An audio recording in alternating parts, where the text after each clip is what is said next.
ออค่าเมื่อส่งค่าเมื่อส่งพี่น้องเขากูก็กุฏิข้างนอกออค่าในวิดีโอโดนในข้างนอกแต่มาหมกร้านนี้อ่ามาเยาข้างนอกกวนเตียนใกล้ๆถามค่ายาปี้อัมมีค่าห้ายาปี้อัมมีค่าในข้างนอกอ่ามีไว้หมายหนึ่งในหมายสองในข้างนอกออค่าหมายสองได้ยาพะเกต้องข้างนอกนำกัดมันเป็นจื่อเนี่ยก็พี่น้องเขายามฮู้ยามยินไม้เอาข้างนอกออค่าหมายหนึ่งข้างนอกนำกัดมันเป็นจื่อเนี่ยก็ต้องตักมาถามกันในข้างนอกออค่าสั่งซื้อในตี0946263614นั่นคันออกคันนำกันมันเปลี่ยนชื่อก็ต้องตั้งมาถามกันในตีในวิดีโอโดยในคันอำนั้นก็ต้องตั้งมา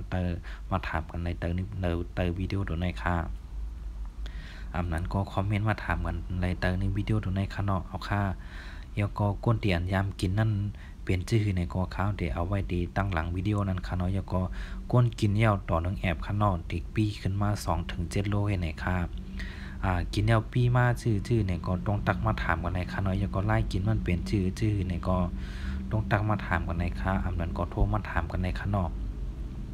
ออค้าส่งปันในกุฏิค่ะเนาะน้ำมือไทยก็ส่งปันในค่ะน้ำมือไทยก็ส่งปันในค่ะเนาะอย่าก็กาขันเงินมาซ้ำขึ้นลงเนี่ยค่ะเนาะต้องตักมาถามกันในกูขิงกูข้าวค่ะอย่าก็กดติ๊กแชร์ติ๊กเพจค่ะเนาะสู้ต้องอยู่ที่กินมันมีเงินมีค่าเหมือนค่ะดื้อที่กูปาดค่ะเนาะออค้าเหมือส่งค่ะ